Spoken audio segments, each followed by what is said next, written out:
So I want to talk to you about the 10 biggest mistakes that causes 50% of realtors to really have a shoddy looking social media presence. I know that sounds horrible, right? But so many of us cringe at social media, hate putting our face on camera, or even just are wearing so many hats that it takes I have to throw something up onto social media so people know that I'm active in the real estate industry. So 50% of realtors struggle with this. And there are 10 top things that I'm going to walk you through real quick that causes so many shoddy looking social media presence, meaning you're looking less than profesh. Like you are either part of the generic crowd, or people don't know that you do real estate, or they forget about you because other people are more prevalent in their mind. They have more brand recognition, they have more ability to be visible. So let's go through those top 10 things. All right. So I'm going to list them off. The very first one is no headshot. Yeah. Like they totally don't include their headshot on their postings. Okay. So if you are positioning yourself as the go-to real estate agent for buying, selling, flipping, whatever it is, you want people to remember you, right? And how do you do that? With visuals. You got to show them your face. You got to help them remember that you're in the game. Okay, number two, cut off headshots. It's almost just as bad as having no headshot. But having like a headshot, I don't know if you've ever seen them, but like maybe the arm is cut off or they're cut off from the waist up and they're just kind of floating in the middle of the post itself. That's a big, big, big visual compromise when it comes to creating a professional recognition, professional visibility, and showing people that you know how to show up in a professional way. So here's my tip. Always anchor yourself to something. If you're going to have your headshot in the middle of the post, make sure that there's a bar underneath you. Maybe even throw in some shadow or some drop shadow in there. Because when you're just floating around or just mid area and your body is just completely cut off or your arm is just completely cut off, it looks like you didn't really take the time or effort to position yourself as someone professional that takes the time to actually care how they are presenting themselves to their industry. All right. Number three, I call it all the time. You may have heard me talk about this, but it's red font fallback.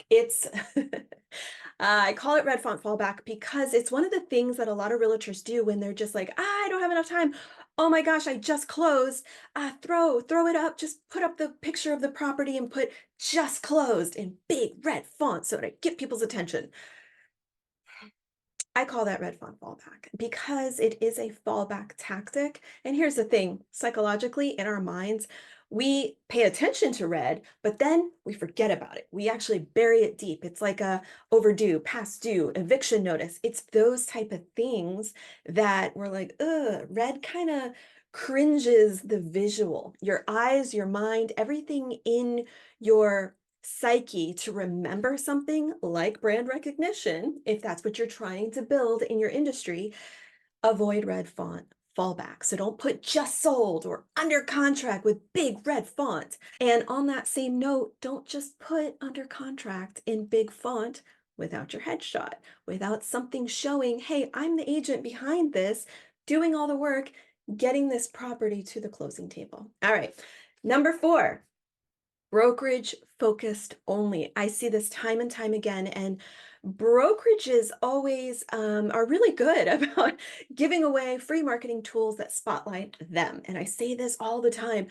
It's not just about spotlighting the brokerage, it's about spotlighting you as the expert agent that's going to help the buyer or the seller get to their dream home in their timeline, their goals, right? You're helping them reach those real estate goals in a reality of a market shift that's happening. You're being clear and transparent, and that's the whole idea. So you want to put spotlight on yourself, not just the brokerage itself, because if somebody is driving by and sees a sign and they just see the brokerage name, that's what's going to come top of mind for them when they need an agent.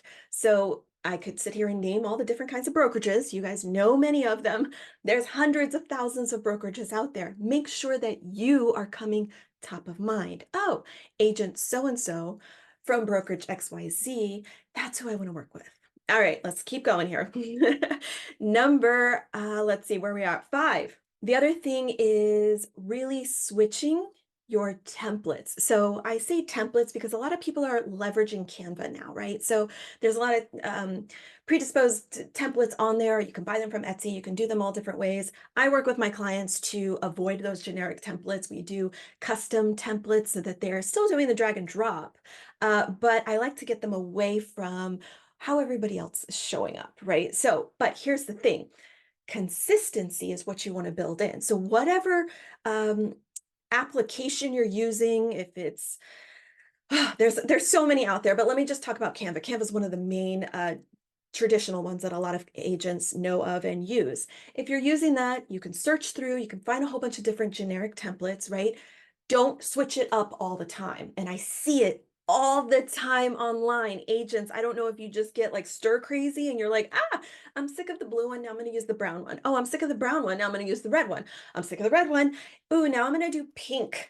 Oh, and now I'm going to do orange. And then it's white. And then it's pick a color and be consistent. That is your number one. Why? Because it helps you build consistency and visual recognition in that consistency. When people are scrolling, they see it, they see you, they know, okay, brokerage, agent, spotlight, property. That's the key. Brokerage, agent, spotlight, property. That's what you want to do over and over and over again. Don't get stir crazy in that because people come to understand consistency and recognize it.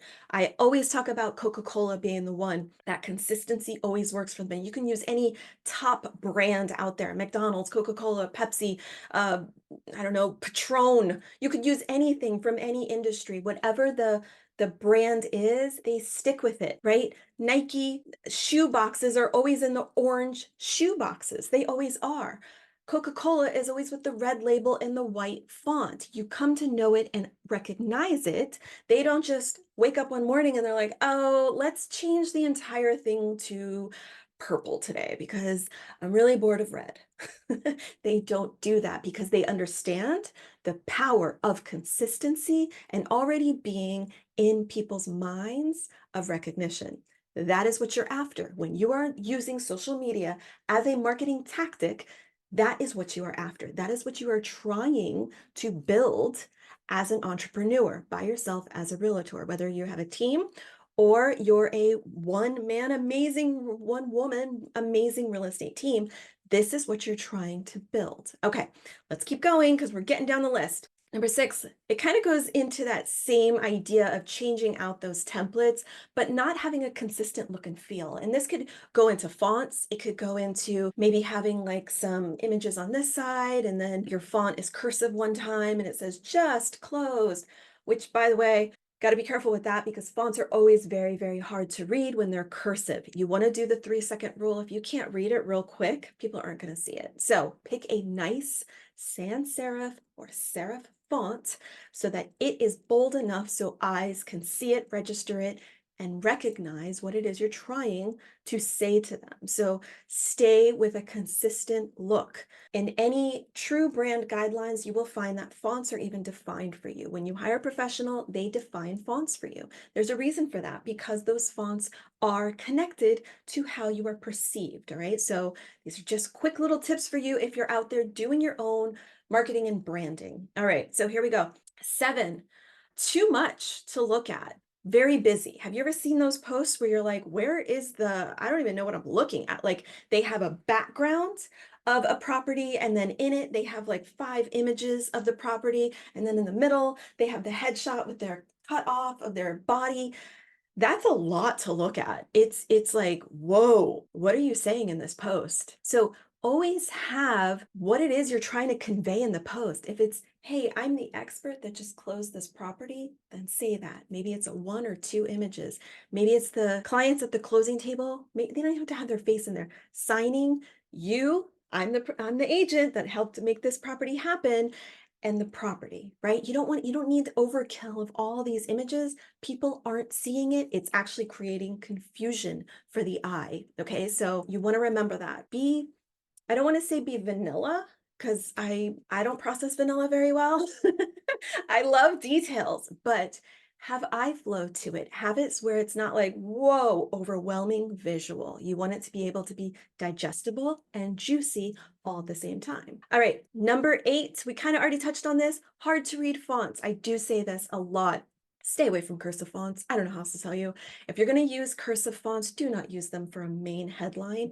They're so hard to read. And there's a few out there that you're like, okay, yeah, it almost looks more like handwritten cursive, if you will, and they're a little bit more digestible to the eye. But when you start getting into those like Edwardian scripts, those real swirly looking, they're beautiful. They're very beautiful, and they have a place like weddings or quinceañeras or places like that are elegant. But on a real estate property, anything that you're putting out on social media for a business, you want it to be quick. You want people to just be able to scroll, read it. Ooh, property for sale. Ooh, new to market. Ooh, just listed. You want it to be able to be legible and quick. So stay away from fonts that are not legible. And a quick little tip for that is once you put it up on your screen, back away. Like literally get up and back away from your screen and look at it and say, can I see that from here? And I know that people are going to be up close with their phones or with their computer reading this stuff. But here's the thing. You can't really kind of see it sometimes on your phone, especially if it's scripty font. So stay away from fonts that are hard to read. All right, we're almost done. Number 9, we are at 9. Tiny little pictures. So on Canva, there are a lot of templates on there that you'll see that are more design based, okay? And they have like diagonal lines and they have colors and they have, shapes in them. And then they leave you like a little area like this, maybe one picture there, and then another little picture here, and then maybe a picture on this side. And that's it. Or I've even seen where they'll do like a computer screen. So you'll have like a whole green area for a post and then a computer right in the middle. And that's where you're supposed to put the property image right in the middle. Here's the problem with that. And I hate to sound redundant here, but when you are in real estate, you want to utilize the real estate on social media. So use up the whole frame if you can with the property, right? Have you in the corner showing that you're presenting that property, you're hosting that open house, you're hosting that broker's open. You are the listing agent. Have it framed. You don't need to be right in the middle. You need to be off to the side. It's okay to cut off your elbow. Here's another one that I see. So if I have my elbow like this, let me just move my chair here. If I have my elbows like this, I don't need to have both of my elbows showing in the picture. I just don't. There's no need for me to be all like this. You know that my elbow is there. Now, if I move over slightly and I cut my headshot off like this, you still know that I have my hands on my hip. Do you see that instance right there? This is not needed. You take up a lot of real estate doing that. But if I cut off just a little, or I go like this, I'm still in picture and I'm still framing, showing what the background image is. So remember that when you are cutting or bringing in your headshots and really showing all those pictures that you want to put in there. Don't put your tiny little property pictures, take up more real estate, right? Okay. And number 10, this is the last one. Too much focus on other things besides you. And I say that with so much love because, again, it always comes back to this.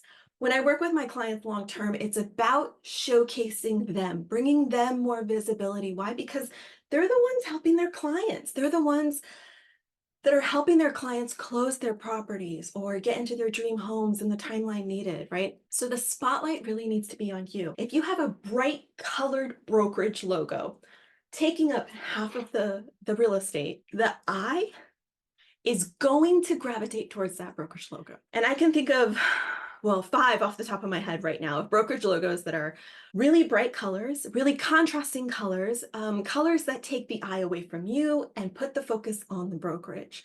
So here's my tip for you. Anytime you can, and most brokerages do allow this, use the brokerage logo in either black or white format so that you are spotlighted in your social media.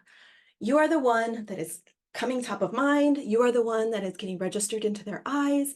You are the one that is sticking in their mind for brand recall and brand recognition. This is super, super, super, super important. And so, yeah, very, very rarely do I personally use brokerage's logos for in full color format. Most of the times you can look up your brokerage guidelines, just Google it. It's real quick. Every single brokerage has brokerage guidelines on their logos. Look them up, and more, I want to say it's 99.9% of the time, they will allow their logo to be used in black or white format. So do yourself a favor, use it in that context so that the spotlight stays on you and not the brokerage. All right.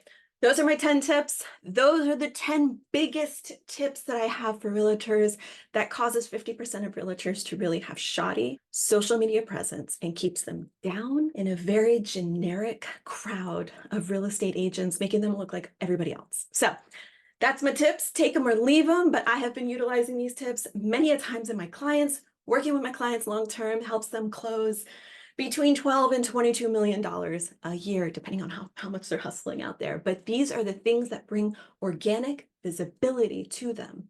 These are the things that keep them top of mind.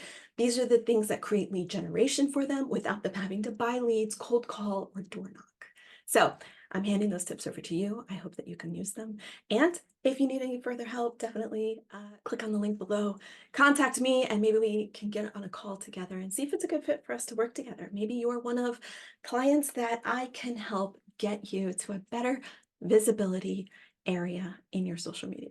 All right. I hope you have a great, productive day. Bye-bye.